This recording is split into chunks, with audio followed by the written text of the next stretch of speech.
Hello दोस्तों, स्वागत है आपका दृष्टि पीसीएस में। मैं हूं केवल आपके सामने। टारगेट यूपीपीएससी 2023 आ चुका है और आज उसका पहला एपिसोड है। आपको पता है कि परीक्षा की तिथि काफी नजदीक आ चुकी है और मुझे पूरी उम्मीद है कि आप अपनी तैयारी को धार देने में लगे हुए होंगे, उसे अंतिम रूप देने में लगे हुए होंगे। इसी अंतिम रूप की बात करें तो जरूरी हो जाता है करंट अफेयर का साल भर का पूरा रिवीजन हो जाए। साल भर का करंट अफेयर आपके लिए तैयार करना इसलिए जरूरी है क्योंकि इस परीक्षा में करंट अफेयर का वेटेज काफी ज्यादा है और निर्णायक भूमिका यह निभाता है।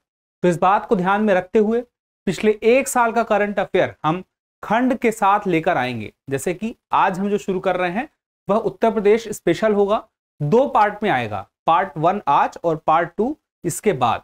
और उसके बाद बात करें तो राष्ट्रीय, फिर अंतरराष्ट्रीय, फिर उसके बाद पर्यावरण, फिर उसके अलावा साइंस एंड टेक, उसके अलावा विविध, फिर उसके बाद अवार्ड, स्पोर्ट्स और इंडेक्स, ये सारी चीजें आएंगी। इसके अलावा इकोनॉमिक सर्वे और बजट भी आएगा और नई रिपोर्ट भी आएगी।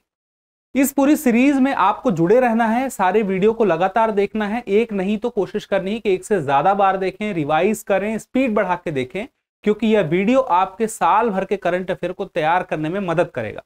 मुझे उम्मीद है कि शायद आपने पहले भी करंट अफेयर पढ़ा होगा, दृष्टि की मैगजीन ही शायद पढ़ी होगी या वेबसाइट देखा होगा, या तो करंट अफेयर के प्रोग्राम साल भर चलते रहते हैं जो उससे आपने देखा होगा, कहीं ना कहीं से तो आपने देखा ही होगा। लेकिन ये एक रिवीजन सीरीज है, इस सीरीज में हम थोड़ी गति बढ़ा के कार्य करेंगे और कोशिश करेंगे कि सारा जितना भी करंट अफेयर है वह आप कवर कर लें परीक्षा के तुरंत पहले, जो आपको अच्छे से याद भी रहे। तो इसी के साथ अब शुरू करते हैं आज का हमारा इस पहला वीडियो। अब देखिए, सबसे पहली खबर है 24 मार्च 2023 को प्रधानमंत्री नरेंद्र मोदी ने वाराणसी के रुद्राक्ष कन्वेंशन सेंटर में उद्घाटन किया। किसका उद्घाटन किया? वन वर्ल्ड टीवी समिट 2023 का उद्घाटन किया। इस वन वर्ल्ड टीवी समिट में आखिर क्या हुआ? देखिए, जो नई कंपनियां हैं बहुत सारी, कई कंपनियां पुरानी भी, उद्योग, नागरिक समाज, गैर सरकारी संगठन, वहां के जो भी प्रमुख लोग थे इस समिट में आए थे। यहां पर प्रधानमंत्री जी ने एक रिपोर्ट लॉन्च की। क्या है वो? वार्षिक भारत टीवी रिपोर्ट 2023, इसका विमोचन किया, जिसमें उन्होंने बताया किस प्रकार से भारत 2025 तक टीवी से मुक्त होने के लिए अपने जो भी कार्य हैं, कदम हैं, उनको बताया। क्या उपाय किए गए, उससे क्या लाभ हुआ, यह भी बताया। इसके साथ ही टीबी मुक्त पंचायत पहल के बारे में भी जानकारी हमें मिलती है, जिसमें यह पता चलता है कि बहुत सारी पंचायतें हैं, 2.5 लाख से ज्यादा पंचायतें हैं जो इस पहल से जुड़ी हुई हैं, जिनका उद्देश्य यही है भारत को टीबी मुक्त बनाना है 2025 तक में। ठीक है, पहले वैश्विक लक्ष्य जो 2030 का जो था, हमने उस लक्ष्य में अपने आप को और आगे बढ़ाते हुए 2025 में इस लक्ष्य की प्राप्ति का अपना लक्ष्य बना लिया है। अगला है पीएम मित्र। पीएम मित्र मतलब mega integrated textile reason and April park योजना के तहत उत्तर प्रदेश के किस जिले में टेक्सटाइल पार्क स्थापित किया जाएगा? कपड़ों से जुड़ा हुआ मामला है, यानी कि टेक्सटाइल पार्क। अब यहां पर कार्य क्या होगा? यहां पर होगा कताई का, बुनाई का, प्रसंस्करण यानी कि रंगाई का काम भी होगा, छपाई का काम भी होगा, और इसी तरह से जो पूरा परिधान है वह बनने तक का कार्य इस टेक्सटाइल पार्क में होगा। तो यह जो टेक्सटाइल पार्क है पीएम मित्र योजना के तहत बनाया जा रहा है, और इसके लिए कहां पर निर्णय लिया गया है? लखनऊ हरदोई में बनाया जाएगा। ठीक है, अब बात आती है थोड़ी सी जान लेने की कि केंद्र सरकार ने, यानी कि भारत सरकार ने देश के 7 राज्यों में, कौन कौन से राज्य हैं? उत्तर प्रदेश को मिला दिया जाए तो उत्तर प्रदेश, तमिलनाडु, तेलंगाना, गुजरात, कर्नाटक, मध्य प्रदेश और उत्तर प्रदेश जैसे बताया ही, और महाराष्ट्र में पीएम मित्र पार्क स्थापित करने के लिए, यानी कि यह टेक्सटाइल पार्क स्थापित करने के लिए इन राज्यों को मंजूरी दी है, इन राज्यों में मंजूरी दी है। अब आगे देखते हैं। यहां पे देखिए पीएम मित्र के बारे में वही 7 पीएम मेगा इंटीग्रेटेड टेक्सटाइल की बात हुई है, और यहां पर हमें यह बात पता चलती है कि यह जो टेक्सटाइल पार्क है, यह जब यह बनेगा तो उससे बहुत सारे लोगों को, 1 लाख लोगों को तो डायरेक्ट नौकरी लगेगी, 2 लाख लोग ऐसे हैं जिनको इनडायरेक्ट नौकरी लगेगी। उसके अलावा और भी होगा। क्या होगा? 10,000 करोड़ का इन्वेस्टमेंट, या इन्वेस्टमेंट होगा तभी तो लोगों को नौकरियां मिलेंगी, उत्पादन होगा। अब आगे की बात आती है, हाल ही में उत्तर प्रदेश सरकार ने कितने प्राचीन एवं ऐतिहासिक महत्व के स्थलों को संरक्षित करते हुए इसकी अधिसूचना जारी की है? 18 स्थल। किस प्रकार के स्थल हैं? याद रखिएगा, प्राचीन एवं ऐतिहासिक महत्व के स्थल हैं, संरक्षित इनको घोषित किया गया है। अब यहाँ पे कुछ और मोटी मोटी जानकारी, किसके द्वारा, कोई विधान है, कोई विधि है? बिल्कुल, एंशिएंट मॉन्यूमेंट प्रिजर्वेशन एक्ट 1904 की धारा 3। ठीक है, अब यहाँ पे 6 जिले ऐसे हैं जहां पे ये 18 स्थान देखने को मिलते हैं। झांसी, प्रयागराज, संत कबीरनगर, इटावा, फारुखाबाद और महोबा, इनमें ये 18 स्थान हैं। अब देखिए अगला प्रश्न है, राज्य सरकार ने बेसिक शिक्षा विभाग को इस साल के अंत तक प्रदेश के कितने प्राइमरी विद्यालयों को निपुण विद्यालय का दर्जा हासिल करने का लक्ष्य दिया है? कितने विद्यालयों को लक्ष्य दिया है? 44,000। किस चीज के लिए दिया है? निपुण विद्यालय का दर्जा। किस विभाग ने दिया है? बेसिक शिक्षा विभाग ने। कहां की बात हो रही है? उत्तर प्रदेश की बात हो रही है। अब यहां पे जान लेते हैं निपुण भारत मिशन क्या है जिसके तहत निपुण विद्यालय का दर्जा मिल रहा है। निपुण भारत मिशन देश में प्रत्येक बच्चा अनिवार्य रूप से 2026-27 तक में, 26-27 का जो सेशन होता है उसके अंत तक में कक्षा 3 तक के बच्चे उस समय के दौरान तक क्या कर सकें? मूलभूत साक्षरता। मूलभूत साक्षरता से क्या मतलब है? कोई चीज उसको देखें, कोई बात लिखी हुई है तो उसे पढ़ सकें, सामान्य बातें जो लिखी हुई हैं उसे पढ़ सकें अपने पाठ्य पुस्तक की। उसके अलावा वह जो सामान्य गणित की बातें होती, कक्षा 3 तक की जो सामान्य गणित है, उस गणित के जो बेसिक क्वेश्चन होते हैं उन्हें सॉल्व कर सकें, क्योंकि ऐसा माना जाता है कि जो ये मूलभूत पढ़ाई है कक्षा 3 तक की है, जो मूलभूत पढ़ाई है, यहां पर कोई, यहां तक कोई, जितनी यहां पे जानकारी होनी चाहिए, जितना दिमाग होना चाहिए, मतलब कि पढ़ ले सकना लिखी हुई बात को, सामान्य गणित के प्रश्न हल कर सकना, यहां कक्षा 3 तक की बात हो रही है। ऐसे लोग या ऐसे बच्चे जब आगे बड़े होते हैं तो अन्य कक्षाओं की पढ़ाई में उनके लिए समझ विकसित करना आसान होता है, अगर वो यहां तक सही तरीके से अपनी समझ विकसित कर ले गए, जिसमें योगदान होता है विद्यालय का। विद्यालय के द्वारा ही यह संभव है। निपुण को जान लेते हैं, निपुण का पूरा फुल फॉर्म क्या है, उसी से आपको पता चल जाएगा इसका लक्ष्य। National initiative for proficiency in reading with understanding and numeracy, इसी को शॉर्ट में क्या कहते हैं? निपुण। और यही तो हमारा लक्ष्य भी है इसमें। ये देखिए, निपुण भारत के बारे में यह बात कही गई है कि 55% Indian school going children can not read and understand short age appropriate text.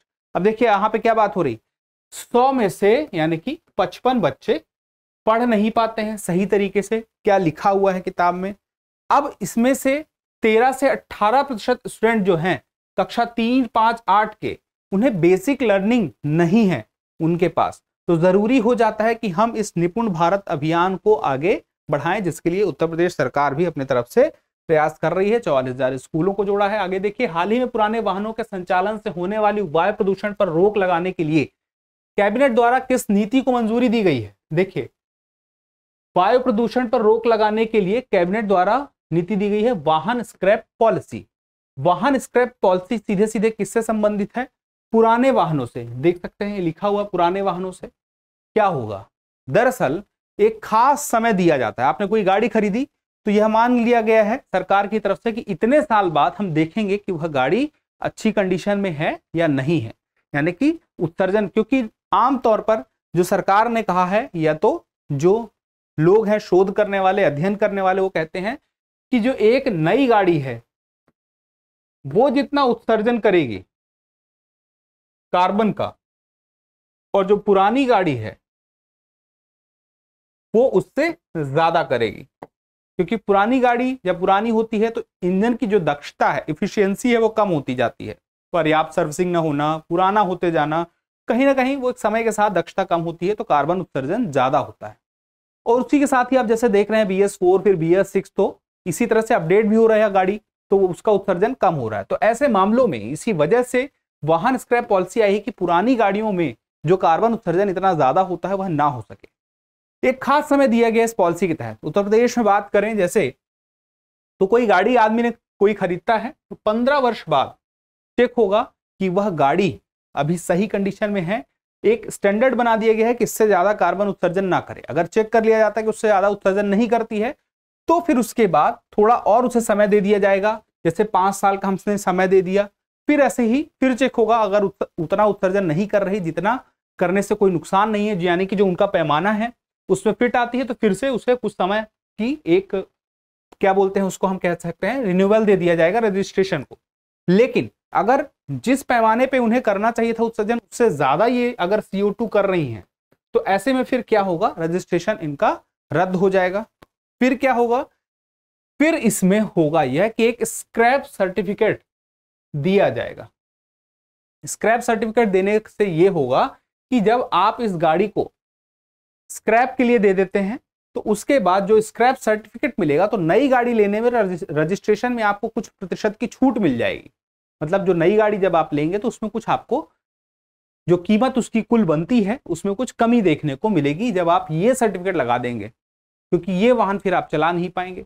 उसके बाद यह वाहन अलग तरीके से कहीं पे किलो के भाव में, जैसे मान लीजिए कि जितने भी किलो का है तो उसके खास परसेंट माना गया है कि जैसे मान लीजिए उदाहरण के लिए कि 100 किलो की गाड़ी है तो 65% उसका वेट माना जाएगा और उसकी कीमत लगाई गई कि इतना इसका कीमत हम देगा, यानी कि जो भी वो जगह है जहां पे ये स्क्रैप होगा। अब यहाँ पे देखिए जो नए वाहन है उसके रजिस्ट्रेशन में, तो यहाँ पे भी कुछ अमाउंट मिलेगा गाड़ी को देने पर, और दूसरी बात जब हम नई गाड़ी लेने जाएंगे तो सर्टिफिकेट को दिखाएंगे तो भी वहां पे हमें कुछ अमाउंट मिलेगा। तो ये सारा कुछ कहां से होगा, वाहन स्क्रैप पॉलिसी के तहत। उत्तर प्रदेश में बात करें 15 साल की बात कही गई है, पेट्रोल हो डीजल हो 15 साल। दिल्ली NCR में थोड़ी सी मामला अलग है, दिल्ली NCR में हो गया है पेट्रोल गाड़ियों के लिए, 4 व्हीलर्स के लिए जैसे 15 साल और डीजल के लिए 10 साल। और दूसरी बात कि जो बात करते हैं दिल्ली NCR में, वहां पे जो टेस्ट होता है कि अभी फिटनेस उसकी है कि नहीं है कार्बन उत्सर्जन के मामले में, वो फिटनेस टेस्ट दिल्ली में नहीं होगा। उत्तर प्रदेश में जैसे फिटनेस टेस्ट की बात हुई है कि होगा, 15 साल पूरे हो गए तो उसके बाद फिटनेस टेस्ट होगा कि कार्बन उत्सर्जन उतना होता है कि नहीं होता है। लेकिन दिल्ली के मामले में ऐसा नहीं है कि फिटनेस टेस्ट होगा। जैसे ही 15 साल हो गए या 10 साल हो गए तो उसके बाद अगर वह गाड़ी कोई चलाना चाहता है, इस्तेमाल करना चाहता है, उपयोग में लाना चाहता है, तो उसे दिल्ली के बाहर ही उपयोग करनी होगी, दिल्ली में उपयोग नहीं कर सकता है। आगे देखिए उत्तर प्रदेश में राज्य खेल प्राधिकरण का गठन किस नीति के तहत किया जाएगा, खेल नीति 2023। इसी खेल नीति के तहत राज्य खेल प्राधिकरण का गठन भी किया जा रहा है। और एक और बात कि विद्यालय में 40 मिनट का खेल का एक पीरियड होगा जहां पे शिक्षा दी जाएगी, किस प्रकार की, शारीरिक, या तो योग वगैरह कराया जाएगा।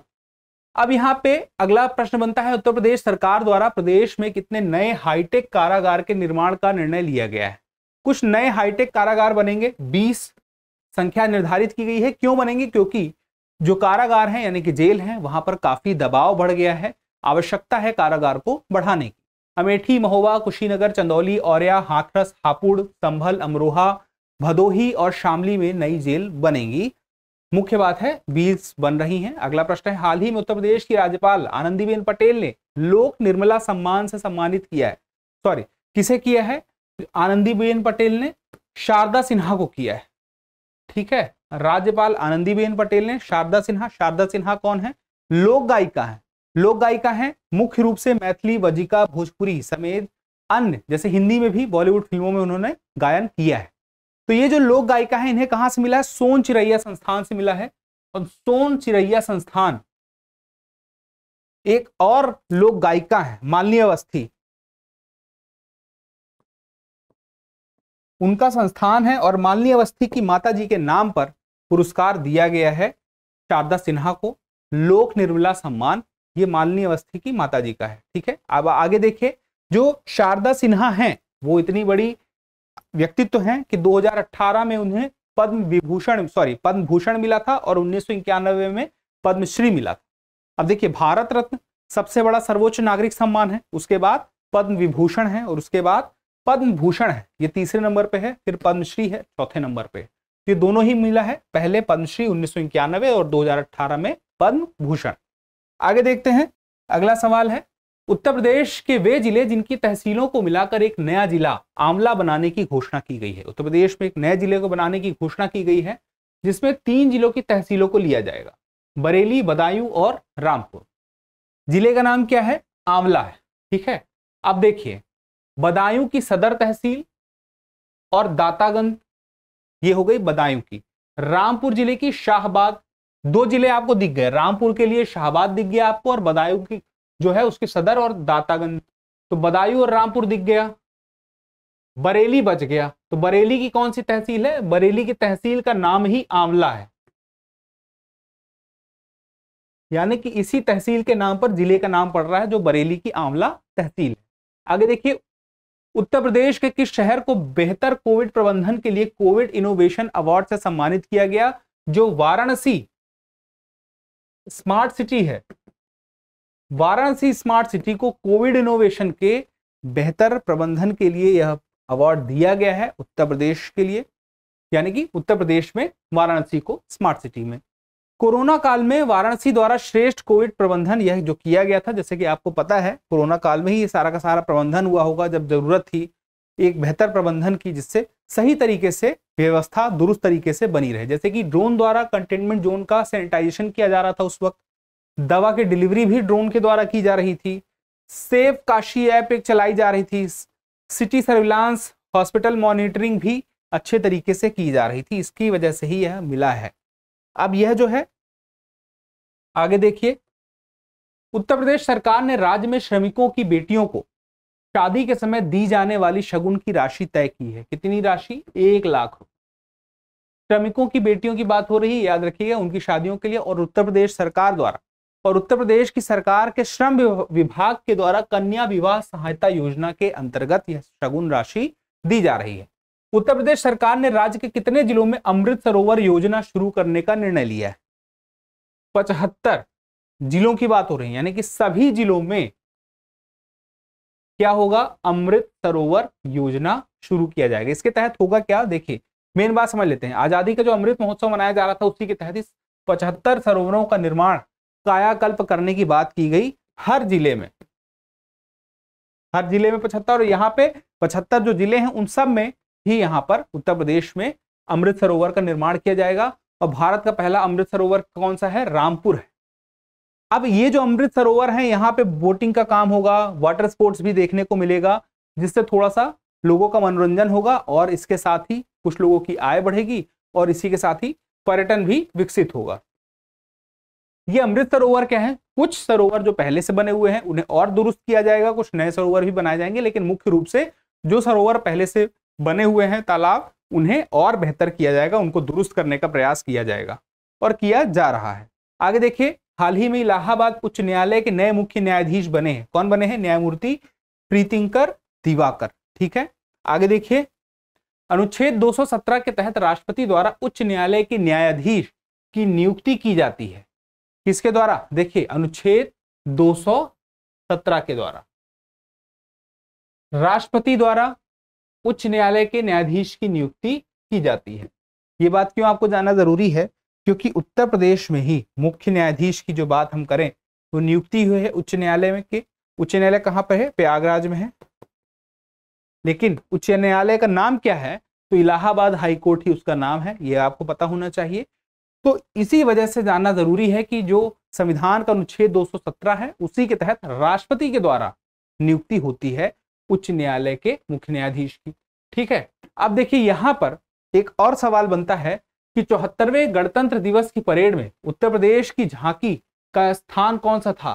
तो तीसरा था। कब की बात हो रही? 74वें गणतंत्र दिवस परेड की, यानी कि अभी हाल ही की बात हो रही है। थीम क्या था? अयोध्या दीपोत्सव। पहला स्थान किसको मिला था? उत्तराखंड को मिला था, और उसकी थीम क्या थी? मानस खंड पर आधारित थीम थी। तो यह याद रखिएगा, उत्तर प्रदेश का तो आपको याद ही रखना है, अयोध्या दीपोत्सव का है। आगे देखिए, हाल ही में गोरखपुर के किस फल को जीआई टैग प्रदान किया गया है? गोरखपुर मतलब उत्तर प्रदेश का जो जिला है गोरखपुर, वहां पे एक बहुत ही खास फल है पनियाल। पनियाल प्रसिद्ध है गोरखपुर में, गोरखपुर को लोग जानते हैं इस फल के नाम से भी, और भी बहुत सारे कारण हैं। देखने में ये आपको देखिए जामुन की तरह लग रहा है, लेकिन यह अलग किस्म का फल होता है थोड़ा सा। अब यह जो है, इस फल को क्या मिल गया है? GI tag. अब जीआई टैग मिलने की वजह से यह प्रश्न हो जाता है महत्वपूर्ण। अब आगे देखिए, देश में सर्वाधिक बिजली कनेक्शन वाला राज्य कौन सा है? उत्तर प्रदेश सर्वाधिक बिजली कनेक्शन वाला राज्य है, पूरे भारत की बात हो रही है। और उसके बाद महाराष्ट्र जो है वो दूसरे नंबर पे है और तमिलनाडु जो है वो तीसरे नंबर पे है। आगे देखिए, वर्ष 2023 के लिए उत्तर प्रदेश की कितनी विभूतियों को पद्म पुरस्कार से सम्मानित किया गया? 8 विभूतियों को पद्म पुरस्कार मिला है। याद रखिएगा कितनी है? 8 है। और कब की बात हो रही? 2023 के लिए पद्म पुरस्कार। आपको पता है पद्म पुरस्कार जो है इसकी स्थापना कब हुई थी? तो वर्ष 1954 में पद्म पुरस्कार की बात हो गई, स्थापना वर्ष। और यह जो है पद्म पुरस्कार तय कौन करता है? पद्म पुरस्कार समिति के द्वारा नाम तय किए जाते हैं। 3 प्रकार के पुरस्कार होते हैं। पद्म विभूषण होता है असाधारण और विशिष्ट सेवा के लिए, फिर पद्म भूषण होता है उच्च क्रम की विशिष्ट सेवा के लिए, पद्मश्री होता है प्रतिष्ठित सेवा के लिए। आपको मैंने बताया सर्वोच्च नागरिक सम्मान कौन सा है? भारत रत्न है। और उसके बाद फिर ये, फिर ये, फिर ये। अब बात की जाए जो अभी उत्तर प्रदेश में 2023 में सम्मान दिए गए, ऐसे कौन से व्यक्ति थे जिन्हें यह सम्मान दिया गया, ये तीनों पुरस्कार प्राप्त हुए, एक कोई प्राप्त हुआ होगा। तो उसमें सबसे पहला नाम आता है पूर्व मुख्यमंत्री मुलायम सिंह यादव, मरणोपरांत मिला। क्या मिला? याद रखिएगा, पद्म विभूषण मिला। मुलायम सिंह यादव को क्या मिला? पद्म विभूषण। अब बात की जाए पद्मश्री की, पद्मश्री में आपको ज्यादा नाम देखने को मिलेंगे। पद्मश्री में विश्वनाथ प्रसाद तिवारी साहित्य और शिक्षा के क्षेत्र में मिला, ऋत्विक सान्याल कला के क्षेत्र में, उमाशंकर पांडे सामाजिक कार्य के लिए मिला, मनोरंजन साहू मेडिसिन के क्षेत्र में, राधा चरण गुप्ता साहित्य और शिक्षा के क्षेत्र में, दिलशाद हुसैन कला के क्षेत्र में, अरविंद कुमार साइंस एवं इंजीनियरिंग के क्षेत्र में। ये सारी बातें महत्वपूर्ण हो जाती हैं। यहां पे एक बात याद रखिएगा, 1 2 3 4 5 6 7 8 उत्तर प्रदेश के कितने व्यक्तित्व हैं? 8 व्यक्तित्व हैं। आगे देखिए, यूपी ग्लोबल इन्वेस्टर समिट 2023 का आयोजन कहां हुआ था? लखनऊ में हुआ था। पहला आयोजन कब हुआ था? यूपी ग्लोबल इन्वेस्टर समिट का पहला आयोजन हुआ था 2018 में। अब यह जो 2023 में हुआ है लखनऊ में हुआ है, उद्देश्य क्या है? निवेश प्राप्त करना ही उद्देश्य है। भारत जो है $5 ट्रिलियन की इकोनॉमी बनना चाहता है, जिसमें उत्तर प्रदेश की सरकार चाहती है कि $1 ट्रिलियन की इकोनॉमी तो अकेला यही राज्य बन जाए, और इस लक्ष्य को प्राप्त करने के लिए ही यह समिट चलाया जा रहा है। अब आगे देखिए, उत्तर प्रदेश के वे स्थान जहां हाल ही में इफ्को के नैनो यूरिया, याद रखिए नैनो यूरिया तरल संयंत्रों का उद्घाटन किया गया है। किसकी बात हो रही? इफ्को के। कहां पे? उत्तर प्रदेश के किन स्थानों पे? तो याद रखिएगा, आंवला बरेली में तथा फूलपुर प्रयागराज में, इन 2 जगहों पर। होता क्या है ये समझ लीजिए, ये ज्यादा जरूरी है। नैनो यूरिया तरल संयंत्र क्या है? जो नैनो यूरिया है वह जो है पौधों के अंदर नाइट्रोजन और अन्य पोषक तत्वों के अवशोषण को बढ़ाता है। जब वह पौधों के अंदर नाइट्रोजन और पोषक तत्वों के अवशोषण को बढ़ाएगा तो हमारे लिए ज्यादा बेहतर होगा। उसके बाद बात करें, जो पारंपरिक यूरिया की आवश्यकता होती है वह कम हो जाएगी। कितनी? 50% तक कम हो जाएगी। अब आगे की बात आती है, भारतीय रेलवे द्वारा शुरू Bharat Gaurav deluxe AC tourist train का संबंध भारत के अलावा किस देश से है? तो याद रखिएगा, नेपाल। एक ट्रेन है भारत के रेलवे के द्वारा शुरू किया गया है, नाम क्या है? Bharat Gaurav deluxe AC tourist train. Bharat के साथ साथ नेपाल में भी यह जाती है, और यह जो जाती है कहां पर सफर कर रही है? कहां पे लोगों का सफर करा रही है? रामायण सर्किट की यात्रा करा रही है। कौन से मुख्य स्थान है? मुख्य स्थान की बात करें तो अयोध्या, नंदीग्राम, जनकपुर धाम, सीतामढ़ी, वाराणसी और प्रयागराज। अलग अलग जगहों पर एक दिन में कई जगह कभी कभी कवर करेगी, कहीं पे रुकेगी भी, स्टे होने का भी पूरी व्यवस्था रहेगी। अच्छी खासी फीस भी है, टिकट की कीमत भी है, लेकिन ये जितनी भी जगहें हैं वो पूरी की पूरी कवर कराएगी। अब यहाँ पे एक बात आती है, नेपाल का क्षेत्र कौन सा है? ये जनकपुर धाम जो है यह नेपाल का है। ठीक है, अब आगे देखिए, आपको पता भी है जो राजा जनक का संबंध है वहां से जुड़ता है किस प्रकार से। आगे देखिए, खेलो इंडिया यूथ गेम 2023 के अंतर्गत उत्तर प्रदेश के खिलाड़ियों के द्वारा जीते गए कुल पदकों की संख्या है। अब देखिए कुल पदक कितने जीते गए हैं? 36 खेलो इंडिया यूथ गेम 2023 में, याद रखिएगा। अब यहां पे जो बात आती है खेलो इंडिया यूथ गेम 2023, दरअसल इसको आप 22 बोलेंगे तो ज्यादा बेटर होगा। 5वां संस्करण है, ठीक है, अभी जो हुआ है 5वां है। पहला संस्करण की बात करें तो पहला 2018 में हुआ था। अब बात करें कितने खेल हैं, 27 खेल हैं। कुछ वाटर स्पोर्ट्स इसमें शामिल किए गए थे, जैसे कैनोइंग, कयाकिंग और स्लैलम। इन सबको मिला के कुल खेल कितने हैं? 27 है। अब यहां पर बात करें कितने पदक थे? 6 स्वर्ण, 14 रजत और 16 कांस्य। उत्तर प्रदेश का स्थान इसमें था 14वां। और जो आयोजन हुआ खेलो इंडिया यूथ गेम का, वह कहां हुआ? मध्य प्रदेश और दिल्ली में। मुख्य रूप से बात करें तो मध्य प्रदेश था मुख्य रूप से, लेकिन कुछ खेल दिल्ली में क्या हुए? कुछ खेल, ये बात याद रखिएगा। लेकिन मुख्य आयोजनकर्ता कौन था? मध्य प्रदेश। और कुछ खेलों को कहां कराया गया? दिल्ली में।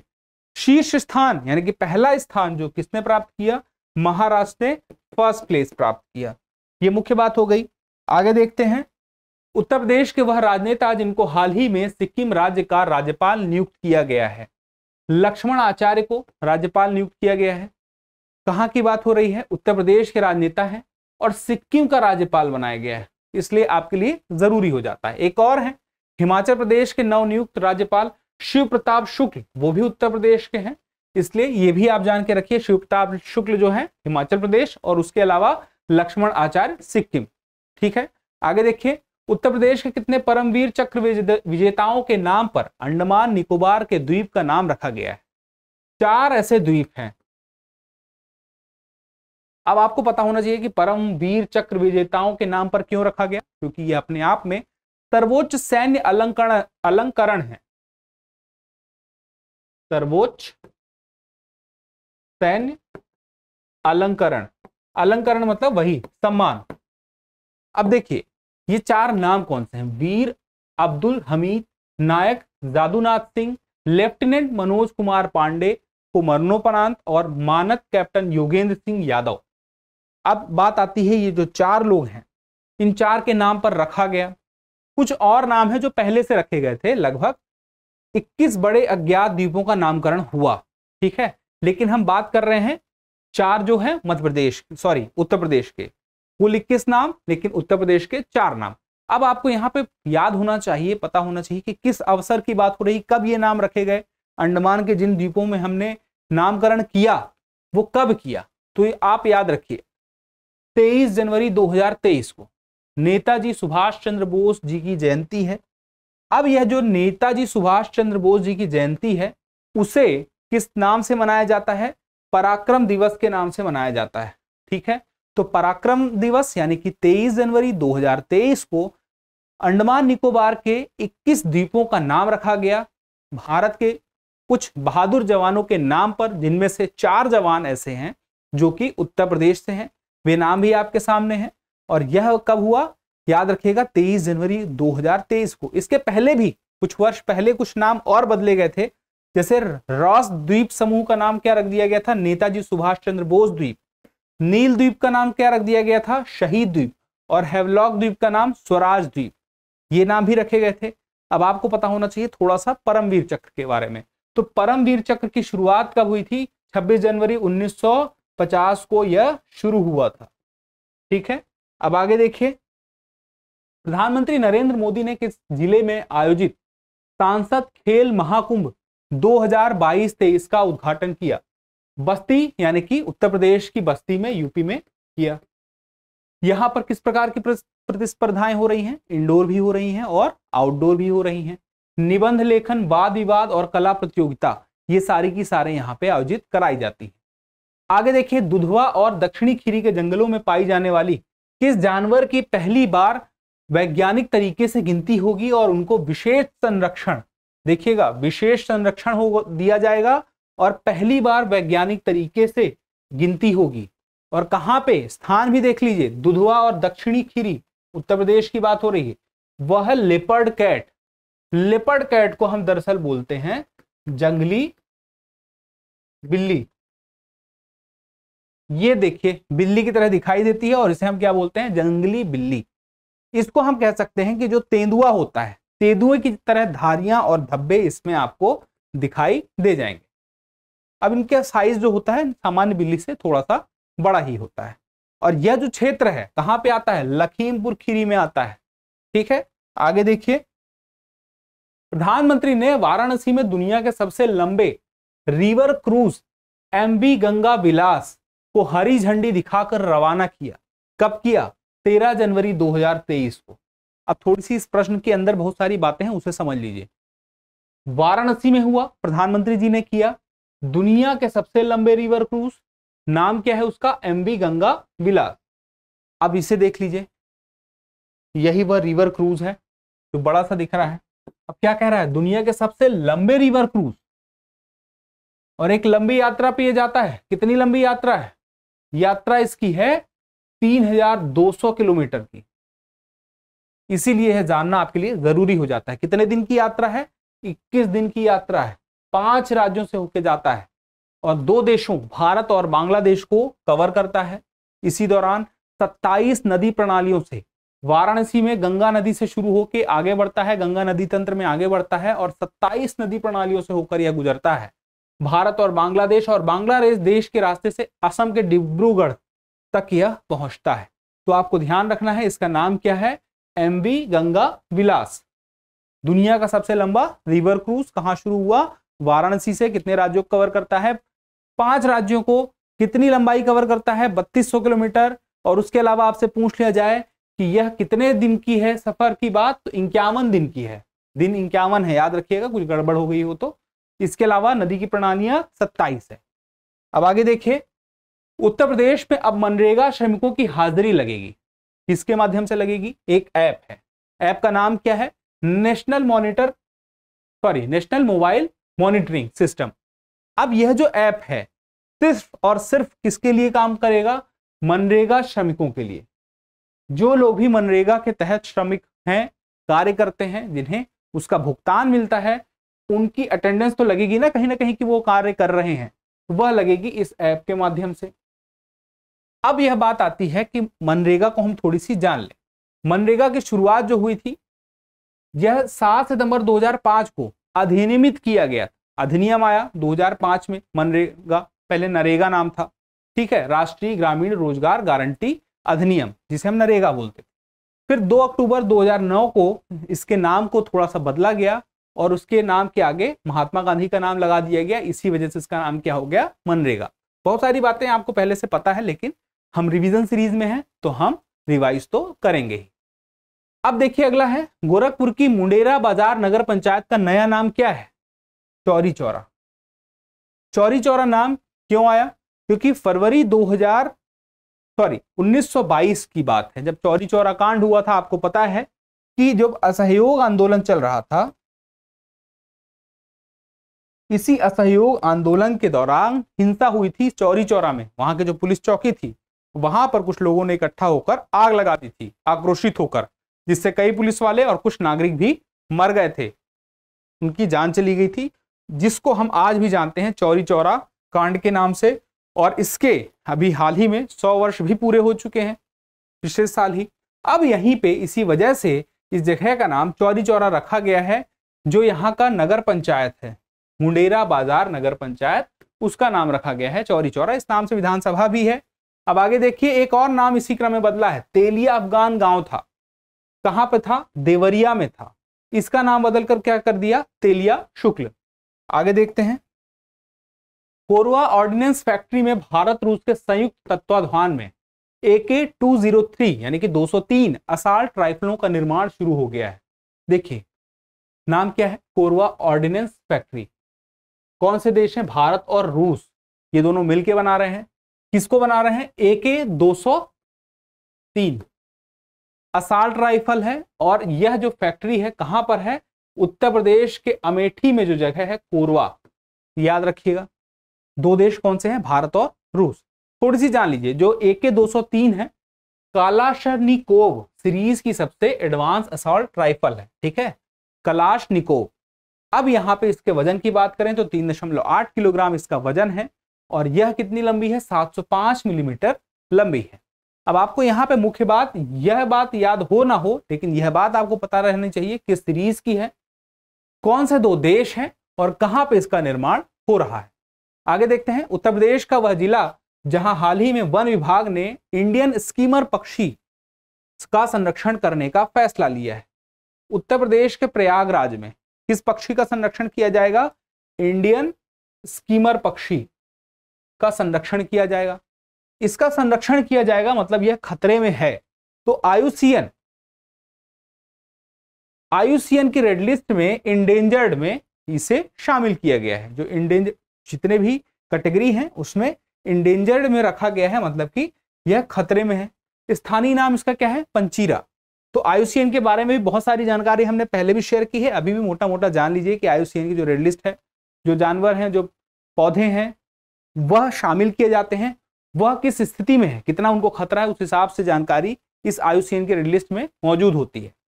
और बहुत सारी बातें हैं, आप मुझे बता सकते हैं कि यह रेड लिस्ट कब से बन रही है, आईयूसीएन की स्थापना कब हुई है। ये दो बातें अगर आपको पता है तो आप कमेंट बॉक्स में मुझे जरूर बताइएगा। आगे देखते हैं, थोड़ी सी इस पक्षी को देख लीजिए। इंडियन स्कीमर पक्षी को देखिए किस तरह से दिख रहा है। इसकी चोंच लंबी है।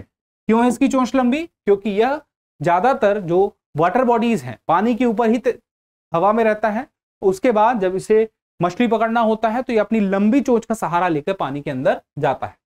अब आगे देखते हैं, उत्तर प्रदेश का वह शहर जहां हाल ही में देश का सबसे बड़ा सिटी फॉरेस्ट बनाने का निर्णय लिया गया है, वृंदावन। क्या बनाया जाएगा? City forest. वह सिटी फॉरेस्ट जो होगा, कौन से क्षेत्र होंगे वहां पे? तुनरक, आटस और जहांगीरपुर खादर। हम इसको मिलाकर जो सिटी फॉरेस्ट बनाएंगे उसका नाम क्या होगा? चौभरी नगर वन, इसका नाम दिया जाएगा। जो ब्रज का क्षेत्र है वहां के पेड़ पौधों को लगाने का कार्य होगा। जो वहां के मुख्य पेड़ हैं, जो वहां के मुख्य पौधे हैं, उन्हें लगाया जाएगा। और कितने क्षेत्र में? 130 हेक्टेयर के क्षेत्र में। शुरुआत में 123 हेक्टेयर के क्षेत्र में लगाया जाएगा और वैसे 130 हेक्टेयर के क्षेत्र में। अब इसके अलावा उत्तर प्रदेश सरकार ने राज्य का पहला महिला विश्वविद्यालय, याद रखिएगा, पहला महिला विश्वविद्यालय स्थापित करने का निर्णय कहां पे लिया है? तो उत्तर प्रदेश के गोरखपुर में लिया है। अगला देखिए, उत्तर प्रदेश स्थित वह रेलवे स्टेशन जिसे FSSAI ने ईट राइट स्टेशन का प्रमाण पत्र प्रदान किया है, वाराणसी कैंट। अब थोड़ी सी आप चीजों को समझ लीजिए, ये ईट राइट स्टेशन का क्या मतलब है और इसे FSSAI ने दिया है।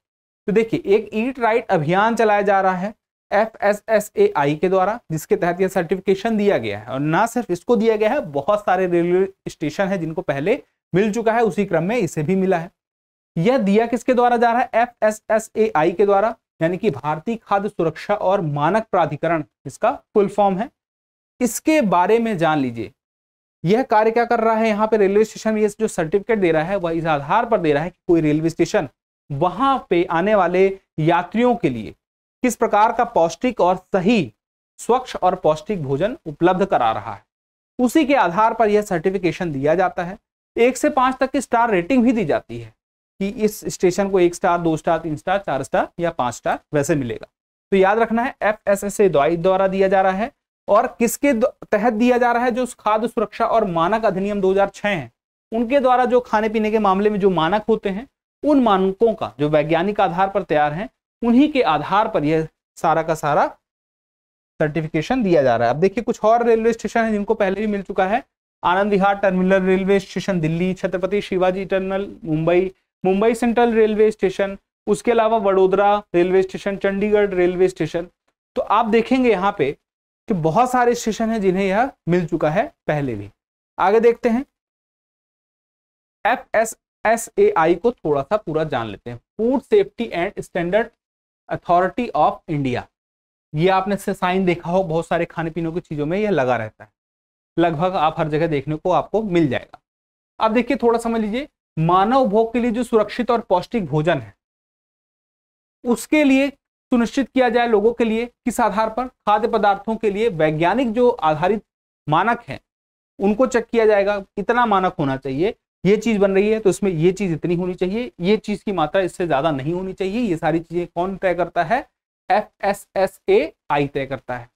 तो यहाँ पे कौन कौन सी चीजें वो देखता है? निर्माण देखता है, भंडारण भी देखता है, वितरण भी देखता है, बिक्री भी देखता है और आयात को विनियमित करने का भी कार्य यह देखता है। आगे देखिए, उत्तर प्रदेश का वह शहर जो हाल ही में विलुप्त प्राय हिमालयन प्रजाति के गिद्ध के मिलने के कारण चर्चा में रहा।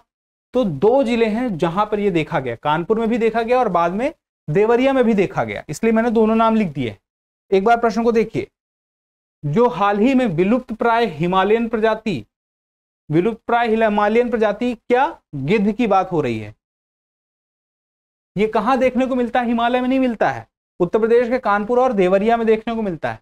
अब चूंकि ये हिमालयन प्रजाति है तो हिमालय में 13,000 फीट की ऊंचाई पर ये देखे जाते हैं, लेकिन ये कहां दिख रहे हैं? मैदान में दिख रहे हैं। बाद में पता चला जैसे देवरिया में जो देखने को मिला वो बीमार था, उसे यह देखना था कि उसकी स्थिति खराब हो रही है तो क्यों खराब हो रही है, फिर उसका इलाज किया गया जो भी था। तो भारत में गिद्धों की कितनी प्रजातियां हैं? 9 प्रजातियां हैं, आपको थोड़ा सा ध्यान रखना है, ये मुख्य बात है यहाँ पे। आगे की बात करें तो उत्तर प्रदेश सरकार ने ग्रामीण अर्थव्यवस्था को मजबूत करने के लिए राज्य भर में कुल कितने आदर्श दुग्ध विकास ग्राम को चयनित करने की घोषणा की है? तो याद रखिएगा 190 ग्राम, ग्राम मतलब गांव। क्यों किया जा रहा है? लक्ष्य क्या है? देखिए, इसका मुख्य लक्ष्य यही है कि गांव की अर्थव्यवस्था में दुग्ध उत्पादन को बढ़ाया जा सके और जो किसान हैं, जो वहां के लोग हैं, वो दुग्ध उत्पादन के कार्य में भी शामिल हो सकें, जिससे कि उत्पादन बढ़े और दूध के साथ साथ जो उससे जुड़े हुए अन्य उत्पाद हैं वे भी बन सके। आगे की बात आती है, उत्तर भारत का सबसे बड़ा यूनानी चिकित्सा अस्पताल कहां पर है? याद रखिएगा, अभी हाल ही में इसका उद्घाटन हुआ है, मोदी जी ने किया है, राष्ट्रीय यूनानी चिकित्सा संस्थान गाजियाबाद। आगे चल के यहाँ पे भी पढ़ाई भी शुरू हो रही है, होने वाली है, और यूनानी चिकित्सा पद्धति पर आधारित यह चिकित्सा संस्थान है। आपको पता होगा जिस प्रकार से आयुर्वेदिक चिकित्सा पद्धति होती है उसी से मिलती जुलती, वैसी नहीं, मिलती जुलती की बात कहें कि यहाँ पे भी प्राकृतिक चीजों का इस्तेमाल किया जाता है इलाज के रूप में, और यहाँ इनकी दवाइयों में भी साइड इफेक्ट नहीं होता है। अडॉप्ट अ हेरिटेज योजना कब शुरू की गई? 27 सितंबर 2017 को शुरू की गई। अडॉप्ट ए हेरिटेज योजना में मुख्य बात क्या है? देखिए, मुख्य बात इसमें यही है कि कोई हेरिटेज साइट है उसे अडॉप्ट करके उसको बेहतर करने का प्रयास किया जा रहा है, इसीलिए यह योजना चलाई गई है। बहुत सारे ऐसे संस्थान हैं जिन्होंने बहुत सारी विरासत स्थल हैं उन्हें अडॉप्ट किया है। प्रधानमंत्री की आर्थिक सलाहकार परिषद EAC PM द्वारा जारी सामाजिक प्रगति सूचकांक रिपोर्ट में उत्तर प्रदेश की रैंकिंग है। क्या रैंकिंग है? 31वीं 31st रैंक है। इसका मतलब क्या है? देखिए, नाम क्या है? सामाजिक प्रगति सूचकांक। सामाजिक प्रगति कितनी हुई है किस राज्य की, अलग अलग स्तर पर। अब बहुत सारे इसके मानक हैं, वे कौन कौन से मानक हैं, कौन कौन से घटक हैं, उन्हें हम देखेंगे एक एक करके। थोड़ा सा मुख्य बात यही जान के रखिएगा कि प्रधानमंत्री की जो आर्थिक सलाहकार परिषद है उसका काम क्या है? जो आर्थिक और संबंधित मुद्दे हैं उस पर सलाह देने वाला एक स्वतंत्र निकाय है। अब यहाँ पे आपको पता चलना चाहिए कि सामाजिक प्रगति के सूचकांक में उत्तर प्रदेश 5वें निम्न सामाजिक प्रगति स्तर पर है। बहुत सारे प्रगति के स्तर हैं जिसमें उत्तर प्रदेश 5वें स्तर पर है, जो सबसे निम्न है। पहला स्थान किसका है? पुदुचेरी का है, और अंतिम स्थान है झारखंड का। थोड़ा सा और देख लेते हैं। जो 12 घटक है इसमें 3 आयाम हैं और 12 घटक है। 3 आयाम कौन से हैं? बुनियादी मानवीय आवश्यकताएं, जैसे कि पोषण की आवश्यकता हो गई, बुनियादी चिकित्सा, पानी, स्वच्छता, ये सारी बुनियादी है। कल्याण की बात करें तो कल्याण की बात में हो जाएगा बुनियादी जानकारी तक पहुंच हो सके, जो मुख्य जानकारी किसी को पता होनी चाहिए। सूचना और संचार तक पहुंच होना चाहिए। स्वास्थ्य और कल्याण तथा पर्यावरण गुणवत्ता के घटकों में क्या प्रगति की गई है उस खास राज्य के द्वारा। उसके बाद देखा जाता है अवसर, कि उस राज्य में व्यक्तिगत अधिकारों को लेकर क्या अवसर मिले, व्यक्तिगत स्वतंत्रता को लेकर क्या अवसर मिले, विकल्पों को लेकर क्या अवसर मिले, समावेशिता को लेकर क्या अवसर मिले, उन्नत शिक्षा को लेकर क्या अवसर मिले। ये 3 आयाम है जिसके तहत कितने घटक हैं? 12 घटक हैं। अब यहाँ पे बात आती है उच्चतम स्कोर की। तो मैंने आपसे बताया उच्चतम स्कोर किसका था? पुदुचेरी का था। और न्यूनतम की बात कर लें तो न्यूनतम स्कोर था झारखंड और बिहार का। और सर्वश्रेष्ठ प्रदर्शन करने वाले जो शीर्ष जिले हैं वो आइजोल है जो कि मिजोरम में है, उसके बाद सोलन जो है हिमाचल प्रदेश में है, और उसके बाद शिमला हिमाचल प्रदेश में है। सर्वश्रेष्ठ प्रदर्शन करने वाले 3 जिले हैं, ये भी आपको पता होना चाहिए। उसके बाद देखिए, उत्तर प्रदेश सरकार ने प्रदेश में 1 डिस्ट्रिक्ट 1 प्रोडक्ट की तर्ज पर ही काम करने का फैसला लिया है। 1 डिस्ट्रिक्ट 1 वेटलैंड। अब 1 डिस्ट्रिक्ट 1 प्रोडक्ट को समझ लेते हैं तो फिर 1 डिस्ट्रिक्ट 1 वेटलैंड को समझ लेंगे।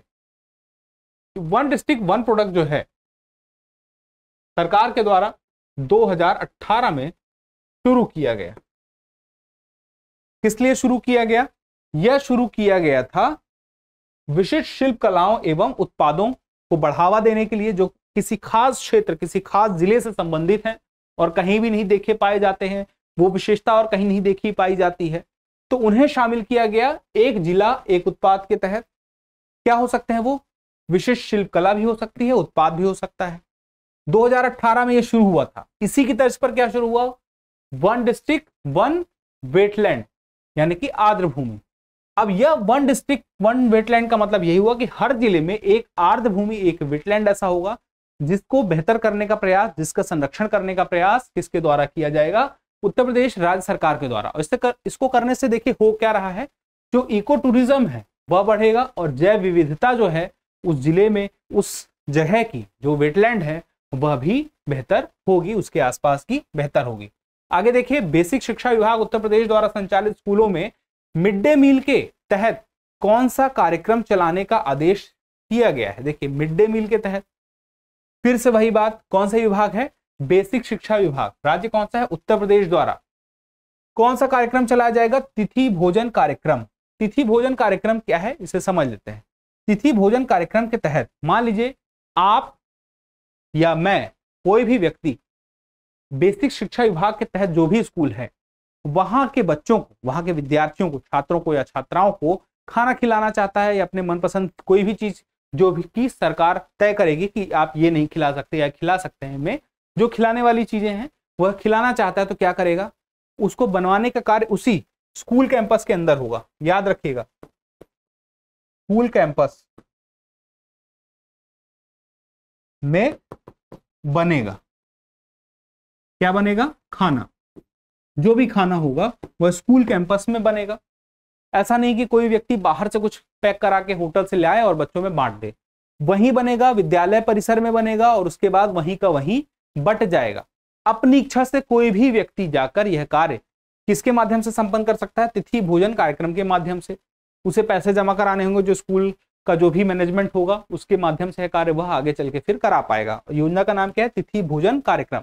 किसके उसके अंतर्गत है? मिड डे मील योजना के अंतर्गत है। और मिड डे मील योजना की शुरुआत कब हुई थी? 15 अगस्त 1995। और मुख्य कार्य यही है इस योजना का कि बच्चों को पोषण प्राप्त हो सके। पोषण कैसे प्राप्त होगा? जब उन्हें भोजन मिलेगा। आगे देखते हैं, हाल ही में उत्तर प्रदेश का वह संस्थान जहां 4 मंजिला ODOP one district one product mall निर्माण करने के निर्देश दिए गए हैं। कहां दिए गए हैं?